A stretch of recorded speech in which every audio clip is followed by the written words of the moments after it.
Alimentar al soberano. Fernando Glenza en El Candil.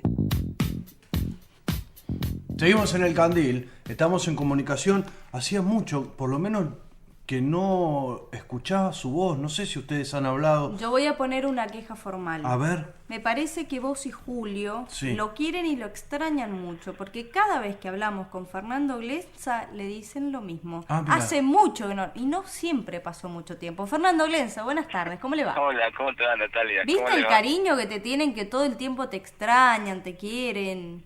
Es una cosa... Debe mirá. ser porque tenemos como una obsesión con lo alimentario. Claro. Entonces, la columna de soberanía alimentaria nos hace pensar en comida, básicamente, porque nosotros Bueno. somos básicos.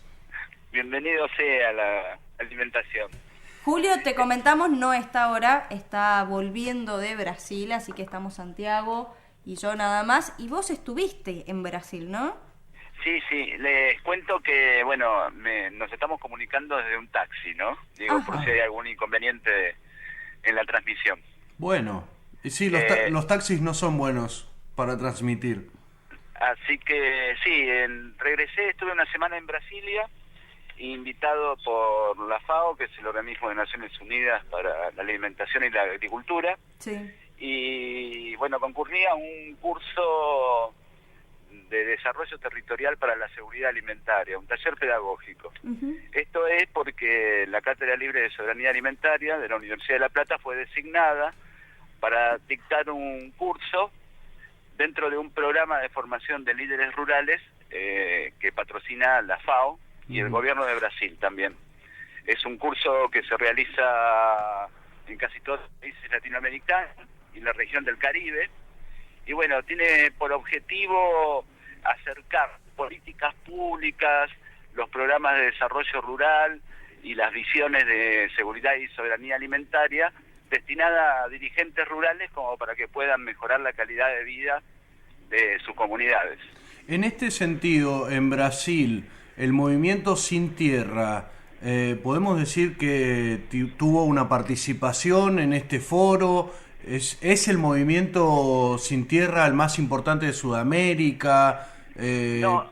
A ver. No, en este caso no. El Movimiento Sin Tierra hoy o ayer estuvo reunido con la presidenta Dilma justamente por cuestiones de avanzar en la reforma agraria en Brasil.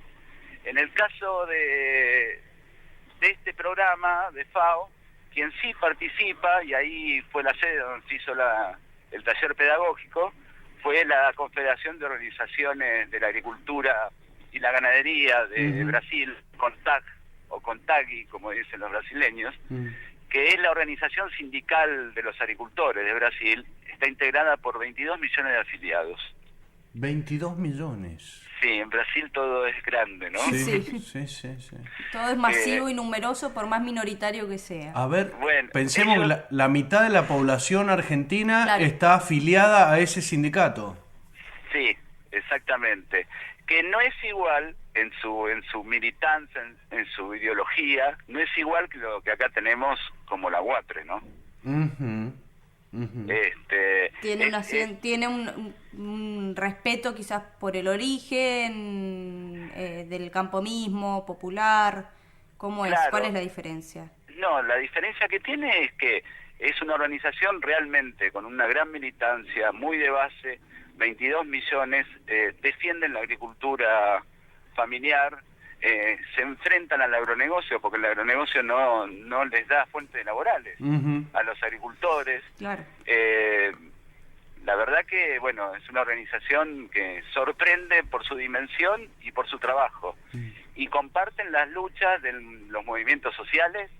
Esta organización es un movimiento social también, además de ser una institución gremial, y comparten en muchos aspectos la lucha también de los movimientos del movimiento Sin Tierra en Brasil. Por ejemplo, por cuestiones de tierra, ellos marchan juntos en el Grito de la Tierra, que es una movilización que se hace de forma mal, y bueno, en este caso el movimiento Sin Tierra no está participando, pero son compañeros en la ruta, ¿no? Este movimiento, te consulto si ha estado participando con reivindicaciones propias o con apoyo a otras demandas de las últimas manifestaciones callejeras que se sucedieron en Brasil. Bueno, está en diálogo eso, porque se comentaba mucho en esta organización el peligro de que la derecha tomara posición de los reclamos que se estaban produciendo. Ujú. Así que yo les diría que este sindicato de 22 millones de afiliados, de agricultores en Brasil, va a apoyar a Dilma, aunque también, bueno, puede manifestar sus críticas y promover que avance más fundamentalmente la reforma agraria, ¿no? Sí, claro, el que la apoyo. tierra sea que para el que la trabaje. Sí, que el apoyo a un modelo, a un gobierno, a un tipo de gestión no implica el cese de demandas de ninguna manera. Exacto. Ujú. Bueno, acá lamentablemente no con la Unión de Trabajadores Rurales y Estibadores, que puso el Momo Venegas, no, tenemos un paradigma totalmente diferente de organización sindical, ¿no? Sí, justamente sobre eso te Hay que quería... notar. Yo quería consultarte, y si es posible, Fernando, si lo podemos hablar después de la tanda, porque estamos obligados a ir a la tanda, si nos podés esperar 2 minutitos, pero si se pueden plantear las diferencias o similitudes, a grandes rasgos, por supuesto, que hay en cuanto a soberanía alimentaria, tanto en Brasil como en Argentina. ¿Podrá hacer eso? Sí, cómo no, los espero. Enseguida, entonces, vuelve Fernando y nos explica eso. Fernando Glenza ha tenido la amabilidad de esperarnos y la pregunta que le habíamos hecho antes de la tanda era ¿qué diferencias o similitudes hay en materia de soberanía alimentaria entre Brasil y Argentina? Fernando, ¿estás ahí todavía? Estamos acá, sí. Muy bien. Ya he bajado del taxi. Similitudes y diferencias. Similitudes que la agricultura familiar, tanto en Argentina como en Brasil, como sucede en otros países también de Latinoamérica, produce el 70% aproximadamente de los alimentos que consumimos, empleando nada más que el 10% de la tierra. ¿Sí? Entonces, desde este punto de vista es mucho más eficiente la agricultura familiar que el agronegocio. Claro. Eso es una similitud estadística. Sí. En cuanto a algunas diferencias, las diferencias tienen que ver con diferencias de política. Brasil tiene más políticas proactivas en defensa del sector de la agricultura familiar, ¿no? Uh-huh. Lo considera como fundamental para la vida digna de la gente que trabaja en el campo. Y para eso tiene destina un montón de recursos y de programas estatales, de políticas públicas, proyectos y programas, con un gran compromiso por parte del Ministerio de Desarrollo Rural de Brasil. Supongo que en eso, Fernando, tiene que ver la inclusión de un movimiento social como el Movimiento Sin Tierra en el propio frente oficialista, desde ya la asunción de Lula, ¿no? Sí, con el Movimiento Sin Tierra, con la organización gremial que les contaba, la Sí. CONTAG, que también se suma en ese sentido, y también con los movimientos sociales que presionan a través de organismos del Mercosur. A nosotros nos parece muchas veces que el Mercosur está como distanciado de la vida cotidiana, digamos, de los trabajadores. Sí. Realmente tiene capítulos que todavía hay que impulsar, ¿no? Como los capítulos educativos o los capítulos sociales, culturales, de integración. Pero hay espacios como la Red Especializada de Agricultura Familiar, en donde participa este gremio, participa la COPROFAM, que es una coordinadora de organizaciones de productores familiares, y ellos están llevando adelante un trabajo muy importante de sugerir y presionar para ejecutar políticas públicas que realmente hagan mucho más llevadera la vida de los trabajadores, de los agricultores familiares, de las familias, ¿no? Revalorizando mucho la cuestión cultural, ¿no? La Sí. vivienda, o sea, y además la vivienda, todo lo que conlleva, ¿no? Con el trabajo en el campo. Una especie de asesoramiento activo y pensándolo en bloque.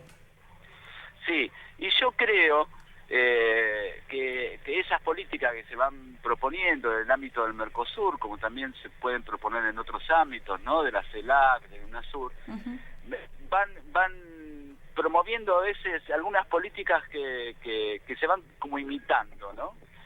No podemos desconocer que Brasil tiene un papel hegemónico en el concierto de los países latinoamericanos y muchas veces, a veces por bien, a veces para bien y a veces para mal, pero muchas veces el hecho de que Brasil vaya a la punta, y en este caso de la agricultura familiar, me parece que es un ejemplo a imitar y tracciona sobre lo que se puede llegar a hacer en Argentina y en otros países como en Uruguay, en Paraguay, en Bolivia mismo, ¿no?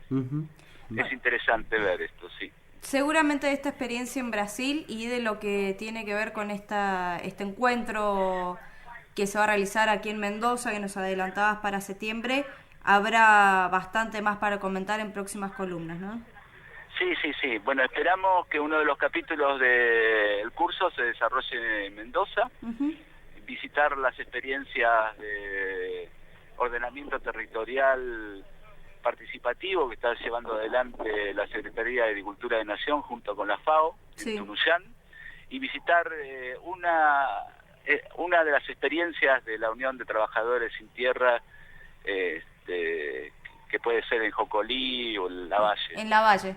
Sí. Lavalle, tengo entendido. Sí, es en Lavalle. Es en Lavalle donde tienen ahí la UST un fuerte trabajo. Así que la idea es visitar una experiencia con una mirada de ordenamiento, de desarrollo territorial, como propone la FAO, pero también mirar un enfoque de desarrollo rural, como propone la UST a través de la soberanía alimentaria. Como extensión de experiencias, ver qué es lo que se está haciendo que se puede sacar de allí. Exacto, y después analizarla, discutirla, reflexionarla, y bueno, que al finalizar el curso, las organizaciones y los dirigentes que participen puedan desarrollar un proyecto que esté anudado, enlazado a las políticas públicas disponibles que mejoren, digamos, las capacidades y la realidad de cada una de las organizaciones, pero comprometiendo a todos, comprometiendo tanto al Estado a través de las políticas públicas y también comprometiendo a las organizaciones con responsabilidad y trabajo. Fernando Glensa, te agradecemos este contacto y será seguramente hasta la semana que viene. Bueno, la semana que viene yo voy a estar en el Chaco. Bueno, desde allí entonces nos conectaremos. Así que si se quieren comunicar, voy a estar en la Unión de Campesinos por Yahoo, un proyecto de agua y soberanía alimentaria, les puedo contar algo. Muy bien. Buenísimo. Desde allí entonces te contactaremos y sobre Chaco estaremos hablando. Bueno, un abrazo. Un abrazo.